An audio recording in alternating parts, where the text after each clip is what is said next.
Hello guys, কেমন আছেন সবাই? Welcome to sigma story. অনেকদিন পর নেটফ্লিক্সে সাইফ আলী খানের একটি হেস্ট থ্রিলার মুভি রিলিজ হয়েছে, তাই আজকে এক্সপ্লেন করতে যাচ্ছি জুয়েল থিফ মুভিটি।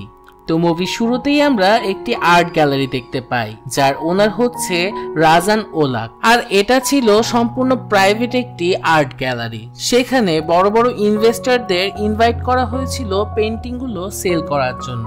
আসলে বিজনেসে লস হওয়ার কারণে রাজানকে তার কালেক্টেড ভ্যালুয়েবল সব পেন্টিং গুলো সেল করে দিতে হচ্ছে।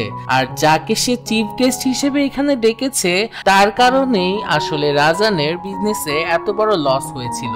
আর স্বাভাবিকভাবেই রাজান তো তাকে এভাবে যেতে দিতে পারে না। এরপর আমরা রাজানের ভয়ঙ্কর রূপ দেখতে পারি। রাজান সেই চিফ গেস্টকে আটকে তাকে খুব মারতে থাকে, কারণ তার কারণে তার বিজনেসে এত বড় লস হয়েছে।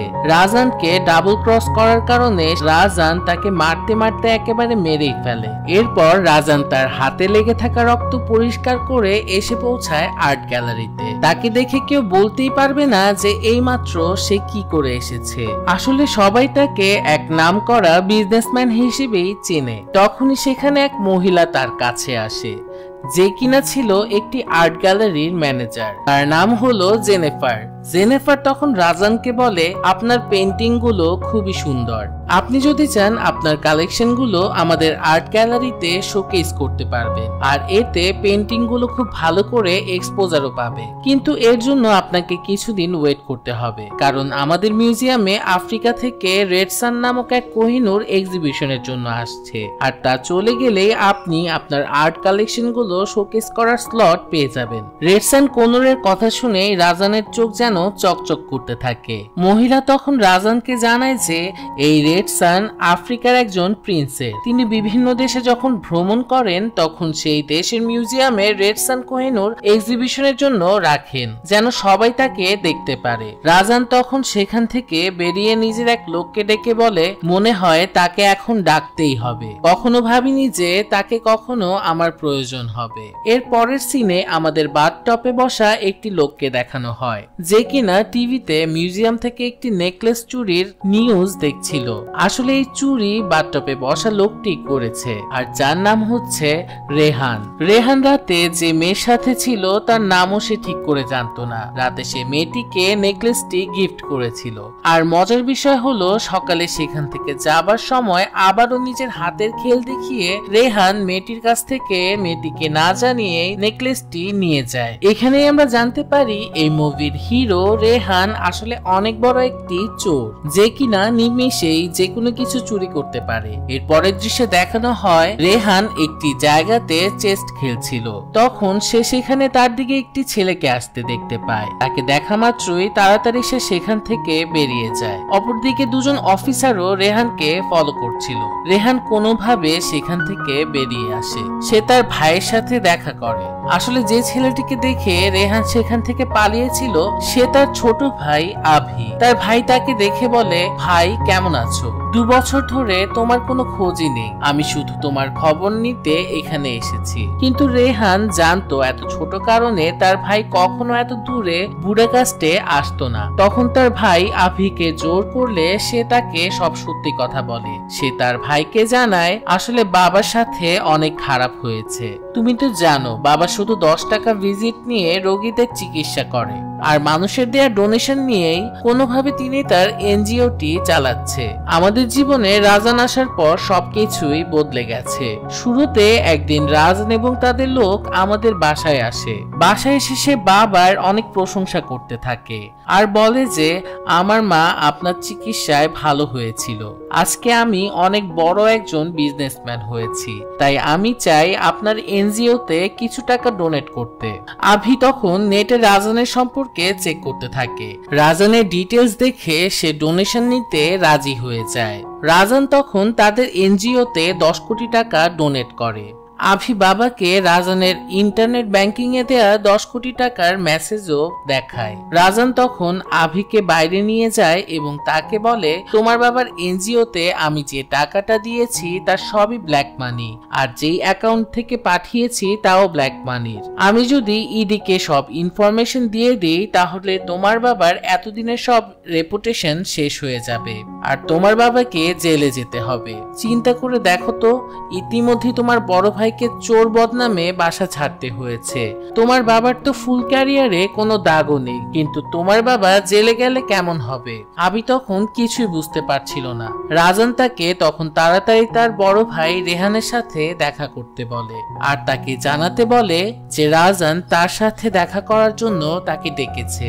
আবি তখন রেহানকে বলে, তোমার প্রেজেন্ট অ্যাড্রেস, আমার এয়ার টিকিট সবই রাজান অ্যারেঞ্জ করে দিয়েছে।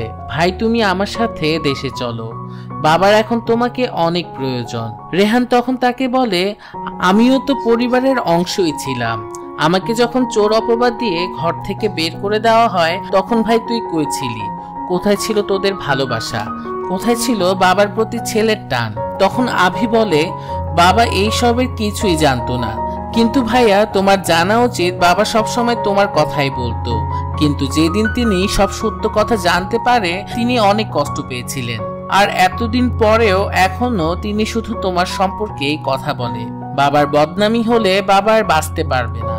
কথা শেষে আভিকে রেহান ইন্ডিয়াতে পাঠিয়ে দেয়। অন্যদিকে আমরা দুই অফিসারকে দেখতে পাই, তারা নিজেদের মধ্যে কথা বলছিল রেহান ঘর থেকে বেরিয়ে কোথায় গেল আবার। বিক্রম স্যারকে আমাদের এসব জানাতে হবে। তখনই আমরা দেখতে পাই রেহান তাদের গাড়িতেই এসে বসেছে। রেহান তখন তাদেরকে বলে, আমি জানি আপনারা 2 বছর ধরে আমাকে ফলো করছেন, প্রথমে টোকিও, তারপর ইস্তানবুল, আর এখন বুডাপেস্টে। বিক্রম স্যার কি আমাকে খুঁজতে খুঁজতে এখনো ক্লান্ত হয়ে পড়েনি? আসলে তারা পুলিশের লোক। রেহান ইন্ডিয়াতেও তার অনেক খেল দেখিয়েছে, তাই পুলিশ তাকে খুঁজছে। রেহানকে আসলে কেউ থামাতে পারতো না, কারণ রেহান অনেক চালাক। পরের সিনে আমরা পুলিশ স্পেশাল ব্রাঞ্চের হেড বিক্রমকে দেখতে পাই, যে এক রেড মেরে সেখানকার ডিলারকে অ্যারেস্ট করে। তখনই বিক্রমের ফোনে তার 2 অফিসারের কল আসে এবং তারা তাকে জানায় রেহান গ্রেফতার হয়েছে। বিক্রম তখন সন্দেহ করা শুরু করে যে এতদিন ধরে যে রেহানকে খুঁজছি আমরা, আজ সে নিজেই ধরা দিয়েছে। বিক্রম তার অফিসারদের বলে, খুব সাবধানে রেহানকে মুম্বাই পর্যন্ত নিয়ে আসো, আর আমি এয়ারপোর্টে তাকে রিসিভ করতে নিজেই থাকবো। রেহান অনেক ফ্রেন্ডলি ভাবে অফিসারদের সাথে কথা বলতে থাকে, কিন্তু অফিসার দুজনই চিন্তা করতে থাকে যে রেহানকে মুম্বাই নিয়ে গেলে তাদের প্রমোশন নিশ্চিত, তারা তাদের ফ্যামিলির কাছে ফিরে যাবে। কারণ এই রেহানের কারণে গত 2 বছর 3টি দেশে ঘুরতে ঘুরতে তাদের অবস্থা খারাপ হয়ে গেছে। ফ্লাইট ডিলে হবার কারণে তারা রেহানকে ট্র্যাকার লাগিয়ে তাকে মাঝে রেখে দুজন দুপাশে বসে তাকে পাহারা দিতে থাকে, কিন্তু রেহান হঠাৎ করেই সেখান থেকে গায়েব হয়ে যায়।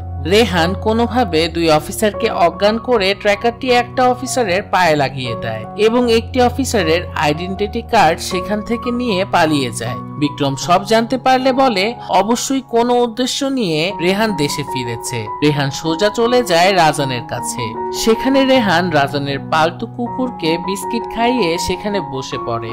রাজান তখন রেহানকে সব খুলে বলতে থাকে। রাজান বলে, আমি জানি তুমি কত বড় মাপের একটা চোর। আমাকে ডাবল ক্রস করতে চাইলে তুমি জানো তোমার বাবার কি অবস্থা হতে পারে। তোমাকে আমার জন্য রেড সান কোহিনূর চুরি করতে হবে। রেহান তখন বলে, বাবার কথা হলে আমি কখনোই আসতাম না। উনি আমার মন থেকে উঠে গেছেন যেদিন তিনি আমাকে ঘর থেকে বের করে দিয়েছিলেন। আমি তো এসেছি রেড সান কোহিনূরের জন্য, যার মূল্য না হলেও 500 কোটি টাকা হবে। আর যেহেতু এখন আমরা দুজন পার্টনার হয়ে গেছি, তাই শেয়ার হবে 50-50। দুজনই 250 কোটি টাকা করে পাবে। তখনই রাজানের রাগ উঠে যায়। সে নিজের পালতু কুকুরকে নিজের কাছে ডেকে আনে আর বলে, যখন এটা এতটুকু সাইজের ছিল তখন থেকে আমি এটাকে পালছি। এই কুকুর আমার হাত ছাড়া কারো হাতেই খায় না, কিন্তু এই কুকুরটা তোমার হাতে বিস্কিট খেয়েছে। তখনই রাজান কুকুরটিকে সেখানে গুলি করে মেরে ফেলে আর বলে, আমি বিশ্বাসঘাতকদের পছন্দ করি না। আমাকে ডাবল ক্রস করতে চাইলে আর জীবিত থাকতে পারবি না। ফ্যামিলির সাথে তোকেও মারবো। তোমাকে এখন এখানেই থাকতে হবে যতক্ষণ কাজ না শেষ হচ্ছে।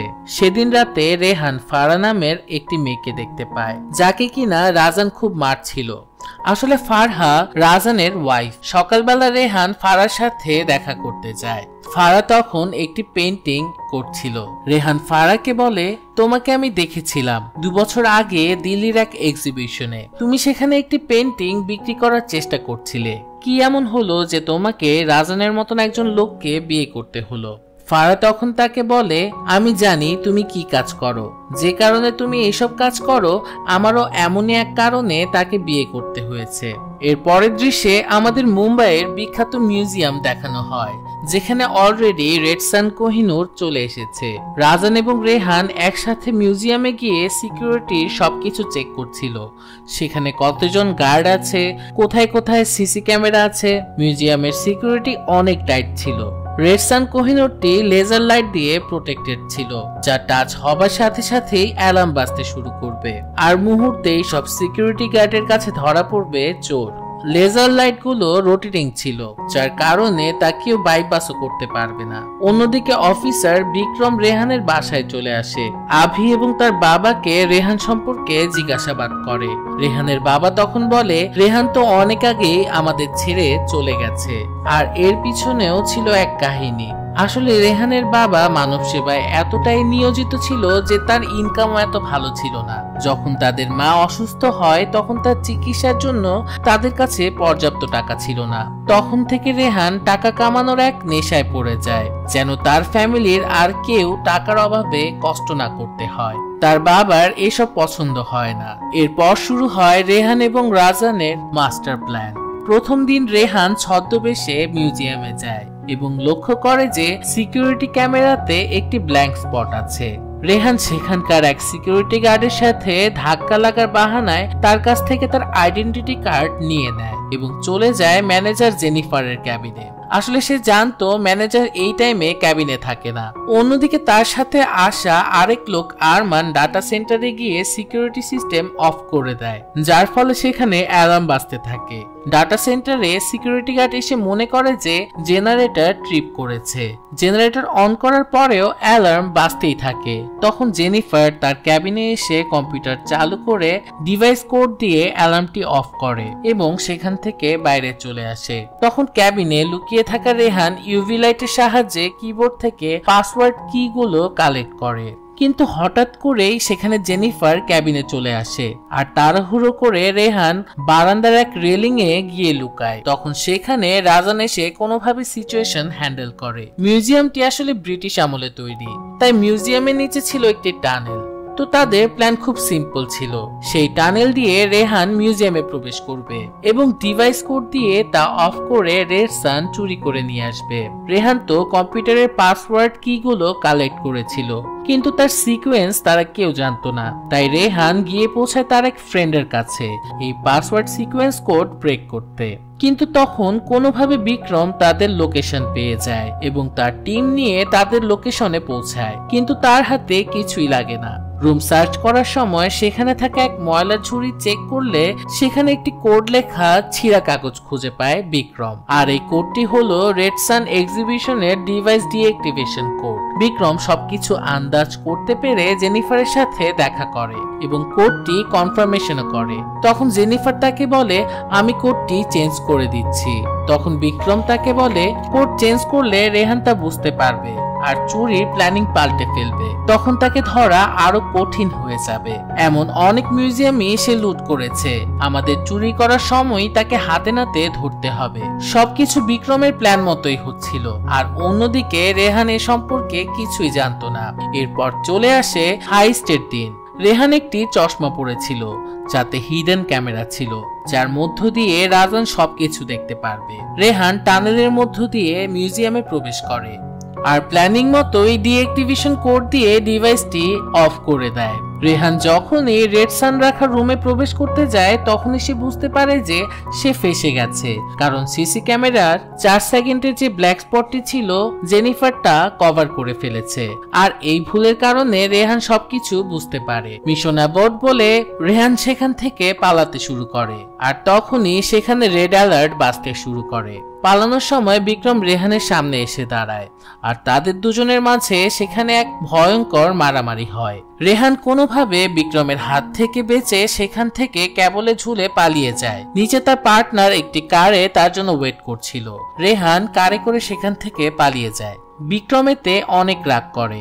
এত বছর এত কষ্ট করার পরেও এবারও সে ব্যর্থ। আসলে বিক্রম এবং রেহানের ফাইট করার সময় তার চশমাটি ভেঙে গিয়েছিল, তাই রাজান রেহানের কোনো আপডেট না পেয়ে খুব টেনশনে পড়ে যায়। রেহান রাজানের কাছে এসে পৌঁছালে রাজানের লোক রেহানকে খুব মারতে থাকে, কারণ রাজান ইতিমধ্যেই রেড সান কোহিনূরটি ইন্টারন্যাশনাল এক ডিলার মুসাকে সেল করে দেওয়ার কথা দিয়েছিল, আর রেহান তাকে তা এনে দিতে পারেনি। এখন মুসা রাজানকে ছাড়বে না। তখন রেহান তাকে বলে, আমাকে শেষ একটা সুযোগ দাও, আমি অবশ্যই হীরা চুরি করে তোমাকে এনে দেব। ইতিমধ্যেই মিডিয়াতে রেড সানকে চুরি করার নিউজটি ছড়িয়ে যায়, যার কারণে প্রিন্স রেড সানকে নিয়ে ইন্ডিয়া থেকে চলে যাবার সিদ্ধান্ত নিয়েছে। আমি প্লেনেই চুরি করব। তখন রাজান তাকে জিজ্ঞাসা করে কিভাবে। রেহান তখন তাকে বলে, প্রিন্স মিউজিয়াম থেকে রেড সান নিয়ে এয়ারপোর্ট 1-এ যাবে, আর সেখান থেকে ব্রিটিশ এজেন্ট MI5 এর সিকিউরিটির মাধ্যমে রেড সান নিয়ে যাবে ব্রিটিশ মিউজিয়ামে। আমি একটা জায়গা চিনি যেখানে কোনো এজেন্ট আসবে না আর কোনো বর্ডারও থাকবে না, আমি প্লেনেই চুরি করব। তখন রাজান বলে, প্রিন্স তো প্রাইভেট জেটে করে যাবে, তাহলে তুমি কিভাবে প্লেনে চুরিটি করবে? রেহান তখন বলে, আমি সেই প্রাইভেট জেটে জ্যামার লাগিয়ে দিয়েছি। প্রিন্স এখন তাই কমার্শিয়াল ইন্টারন্যাশনাল প্লেনে করে যাবে, কারণ তার প্রাইভেট জেট ঠিক হতে আরো 7 দিনের সময় লাগবে। অলরেডি তারা ফ্লাইট বুকও করে ফেলেছে। এসব শুনে রাজানের এক লোক বলে বসে, শালা মিথ্যা কথা বলছে। এই কথা শুনে রাজান উল্টো তার নিজের লোককেই মেরে ফেলে।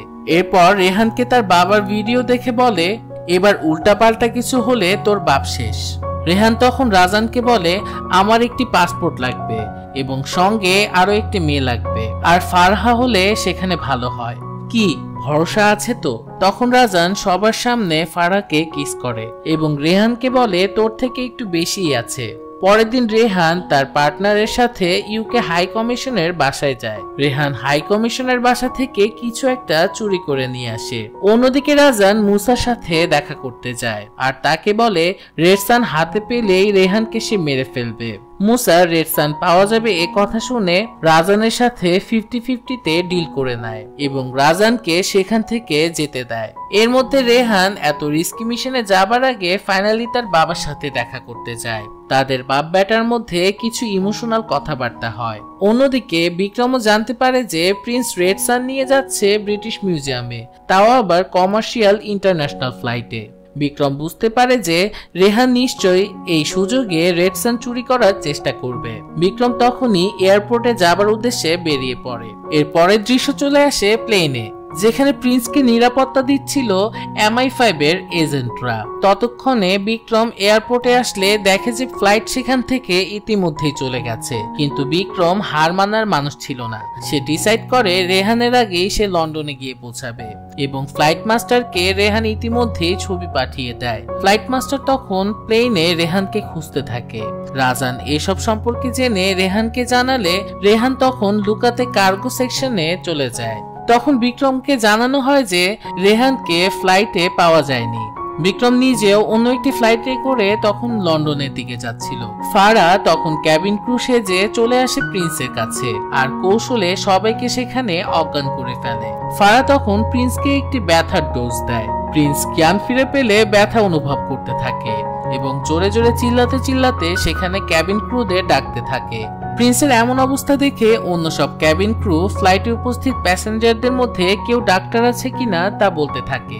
রেহান আসলে ডক্টর পরিচয় নিয়েই এই ফ্লাইটে এসেছে।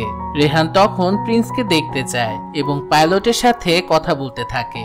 আসলে পাইলট নিজেও তাদের প্ল্যানিং এর অংশ ছিল। রেহান তখন পাইলটকে ইমার্জেন্সি ল্যান্ডিং করতে বলে। এতক্ষণে বিক্রম সবকিছু জানতে পেরে যায়, তাই বিক্রম ইস্তানবুলেও ফোর্স রেডি করতে বলে। রেহান তখন পাইলটকে তার ওয়াইফ এবং তার বাচ্চা জিম্মি করা ভিডিও দেখিয়ে বলে ইস্তানবুলের অন্য একটি জায়গাতে প্লেনটি ল্যান্ড করাতে। নিরুপায় পাইলট তখন তাই করতে থাকে।